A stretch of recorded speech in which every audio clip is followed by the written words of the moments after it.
Oh, here it is. Another PS5. Pero guys, 27K ko siya nabili. SRP! What? Well, actually, meron akong PS5 na binili ni Shang para sa akin sa birthday ko. Pero kasi nabili niya yan for 40,000 pesos, wala kang mahanap na SRP ngayon guys. Ito na siguro. So nabili ko to sa Tech House. Meron pa silang 65,000 followers as of this recording. Ang sabi, the only authorized reseller for brand new gadgets. Yes, sa Facebook siya binili. So, actually sa una, medyo skeptical ako. Medyo hindi ako sure sa kanya kasi nga, medyo mahal to, no? Malaki yung ilalabas kong pera. Pero nakita yung post niya dito, nagbibili siya ng PS5. Actually, sponsored pa nga eh. So, yun pa lang. Feeling ko, okay na. Sure ka ba dyan? It is a sponsored post. At ang sabi niya dito is 27,990 pesos lang yung kanyang price. And get this, meron pa siyang hulugan, installment plan. Ang sabi, 7,800 down payment, 3,200 pesos monthly, 12 months to pay. Wow. Actually, hindi ako nag-installment kasi may tubo yung mga ganun. Kadalasan yung mga purchases ko is straight cash lagi. Hashtag same day delivery, same day shipping. Yes, ngayon nga lang pinadala to. Hashtag legit seller. Ayun po. And looking at the comments, mukha okay naman. Well, we'll just have to find out. Unbox na natin to. I'm Vince, and you're watching Unbox Diaries. Woohoo! Guys, hindi nyo alam kung gaano kahirap maghanap ng isang SRP na PS5. Hindi po siya available sa mga official na stores like si Data Blitz. Well, at least sa mga walk-in nila. Wala po silang walk-in unit na available. Kailangan mo mag-pre-order. Galing ha? Ayun, dyan ka nilang pre-order. Kailangan mo mag-abang sa kanilang website kasi 2 minutes lang binibigyan nila. Actually, ng seconds lang, ubus na agad yung kanilang pre-order once na mag-up siya sa website. Kaya this is important no, sa mga gusto nyo magbumili ng PS5. Tulad na sinabi nila, knowledge is power. Dahil nakasubscribe kayo kay Unbox Diaries, alam nyo na yung mga sikreto. Hindi totoo yan. There you go. Legit. Actually, may nagsabi sa akin, scam daw tong sellers. Ano naman to? It looks real. Ito po ay galing Canada. Yes, this is a Canadian variant. Yes, it looks real. Kompleto naman yung details para malaman kung peke yung box. Yeah, boy. Okay, here we go. Sealed pa sa taas. Here we go. A few moments later. What the? Oh, legit, man. What in the world? There's the styro.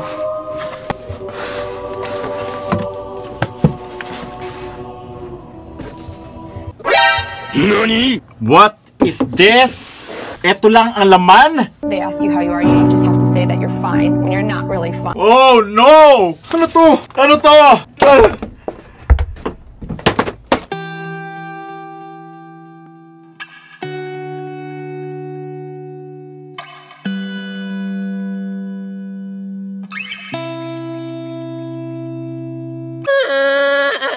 Mukhang may extra lang silang box.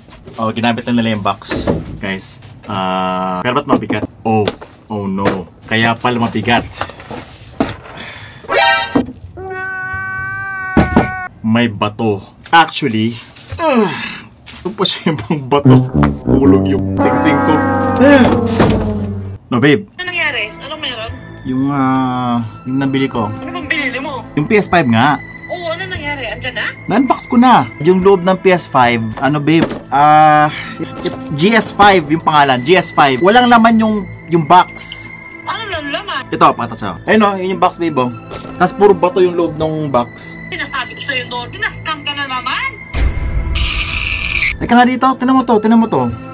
Ikaw lang gagawin ko eh. O sige, pupunta ako dyan. Kakayis to. Sorry. Ano ba nangyari sa'yo? Ito yung binili ko ng 27. Ano yan? PS5. GS5. Ano ba yan, Norby? Hanggang ngayon, parang nasa-scam ka pa. Hindi nga, akala ko nga legit yung ano. Totoo ba yan? Ako wag mo akong pinaprank ha. Pero, babe. Sa meeting kami sa kabila eh. Ito yung pinadala sa akin. Legit. Tingnan mo yung box. O yun o. Legit na box yun o. Ito yung galing Canada. Uy. O, paano yan? Magkano binayad mo? Binayaran mo ng full? Oo. Wow ha, galing ha. Tatapon ng pera ha. Di ba pwedeng ma-report yan? Kanino mo ba binili yan? Sa Tech House. Ito. Tigil-tigilan mo ako mag... Ito babe oh. Mayroon siya 60,000. Ano 60,000 na ano? Yung followers. Yung likes oh. Akala ko legit. Para namang sirato eh. Naniniwala sa ganyan eh. Eh no, may mga tao pa nga yun na naka-display. Meron pa down payment eh. Yun no. Ba't di mo na lang ito i-chat? Sinap ko na. Oo. Okay. Naku, sinasabi ko sa'yo, i-report mo yan sa NBI, Norby. Bakala ka nga dyan. Ayusin mo yan, i-contact mo nga yan. Hindi madali yung pera ngayon. Ito na. Rose, bato. Tigilan mo yan. Baby, Ito. Nalang, babe. hindi mo na makahabol yan. Gawin mo na yung awareness na lang sa tao na huwag magtiwala dun sa page. Okay na. Pabalik na lang po ng pera. Tinawag ako sila, babe. Sabi kasi, Ba't may number ba?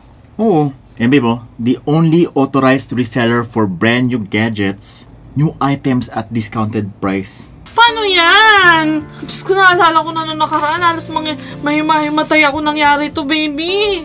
Kailangan mo makuha yung pera ulit. Ito na, nag-message na ako. Mababawi pa ba yan?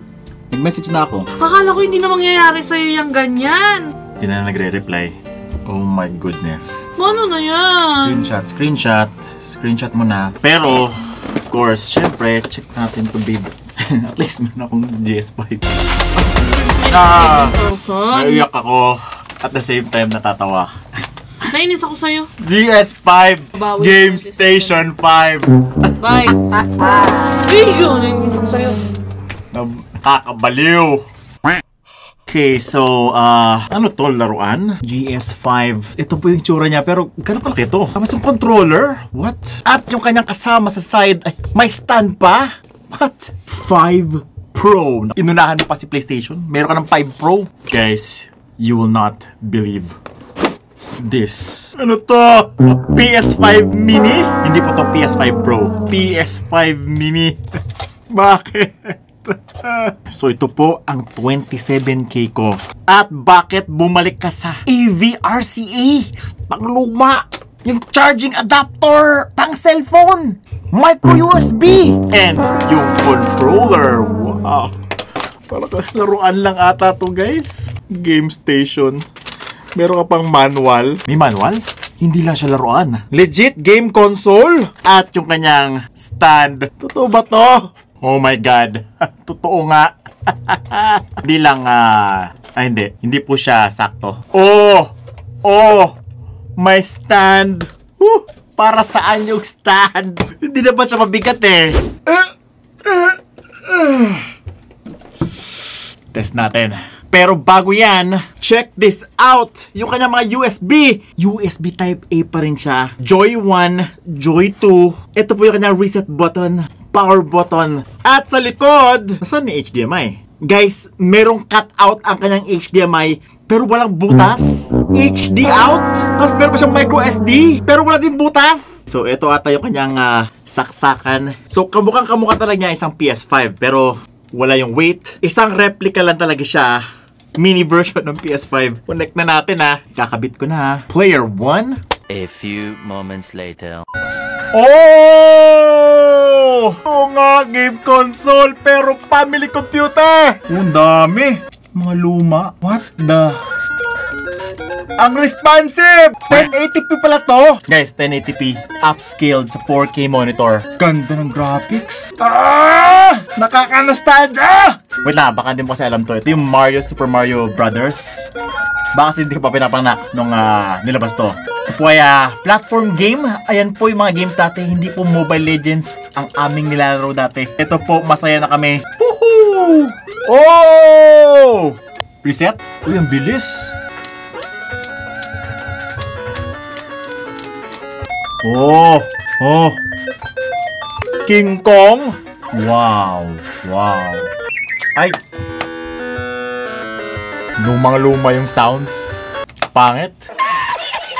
Actually, chinek ko siya sa marketplace na meron pa siyang ganito. GS5, only 900 pesos. Ooh, 900 pesos pala lang to. Sa Shopee din ganito guys, meron din siya Shopee GS5. Baka gusto niya bilhin, no? Ayan po siya. Isa po siyang replica ng PS5 pero family computer po yung mga games. 200 games yung nakalagay dito, yung mga classic family computer games. Lala kung gusto niyo maaliw. Pero para sa akin, sayang ang 27,990 ko. With shipping pa yun! So guys, kung gusto niyo i-check out to, no? Yan, punta lang sa marketplace, Shopee. Pero ayun, teka na nga. Well, ay, ito pala. Guys, ngayon ko lang nakita, pumunta ako sa groups ng PlayStation. Legit! Fake po! Itong si Tech House Scammer daw pala to. Yes, this tech house is a scam page. So, don't follow this, no? Mag-ingat na lang kayo guys kay tech house. Mukhang ang dami na niyang nabiktima. Ito po mga nakikita ko dito. Ito po yung mga post nila guys. Tech house, hindi po legit yan. Legit scammer daw pala to. At ultimo si Erin Niman, na scam din. Ito po si kung hindi nyo alam si Erin Niman, siya si Boy Backup. So, ito yung post niya. Alright guys, so I'm being told that this page is a scam. Ayan yung link. I wanted to help a food panda driver get a PS5. He's been trying to get one for a long time, so I decided to help him out. So a good deal from a colleague in my industry. She asked me about it. So I thought okay sila. She got scammed too. Spreading awareness that people are no longer replying to me. Naku. I sent 27... Akala ko ako lang. 27.90. Ang sakit nun. Promise. Sobrang sakit nun. Kumuha na daw siyang lawyer pero up until now, buhay pa tong page. Anong ginagawa niyo Mark Zuckerberg? Anong ginagawa niyo Facebook? Di niyo mapasara tong page na to? Ang dami nila na scam. Etong pakiramdam ko yan. Since nagbabayad tong si Tech House kay Facebook ng sponsored ads, sayang naman daw kung matitake down. Kumikita rin si Facebook. Isa pang problema kay Facebook guys, wala po siyang chat support. Wala po nagli-legit check. Kaya madali talaga mas-scam sa Facebook guys. Si Facebook ang isa mga platform na pangit makipag-deal. Pangit mag-online shopping sa Facebook. Promise. Pag na-scam kayo, wala na kayong magagawa doon. Mas okay pa sa Shopee, mas okay pa sa Lazada. Actually, mas okay pa sa Carousel. Facebook kasi talaga guys, although accessible, mahirap malaman kung scammer o hindi. Siguro awareness na lang to para sa lahat no na teka, ano pa kaya? Tech house. Well, actually, medyo skeptical na ako nung una. Pero kumagat pa rin ako. Tanga! Ask yourself, no? Installment, medyo red flag na yun, Wala kasi nagkakaroon, guys. And right now, ang hirap makahanap ng isang legit na PS5. Ang PS5 ay sobrang rare. At kung meron man, overpriced siya dahil sa mga scalpers. And the reason kung bakit nauubos agad yung mga pre-order sa mga website, kasi nga si scalper ang nauna lagi. Inuubos po nila yan. So makalaban nyo dito is mga scalpers and yung mga scammer na page to. So syempre po tayo sa mga page like yung PlayStation PH at ipacheck nyo sa mga tao kung legit ba talaga siya. And it looks like yung mga comments sa kanilang post ay namamoderate nila. Pwede nilang i-delete, pwede nilang i-filter para mapakita lang yung mga good things about the product. Ayun. Ito nag-ask ako ng mga confessions sa ibang tao. Ay oo nga. Ito guys, mga legit transaction na ginawa nitong tech house, no? Ayan po. After nilang ibigay yung pera, binlock na yung user. Naku! Modus! NBI! Gawa nyo na parang to! Kaya lang, scamming is real. Scamming is a bad thing, guys. So, sana naman, no? Do not do unto others what you do not want them to do unto you. That is the silver rule. Unfortunately, na-scam na naman ako. Huwag niyo po akong gayahin. Talaga may pagkatanga ito. Pero at least meron akong family computer PS5 worth 28K. Tanga ko!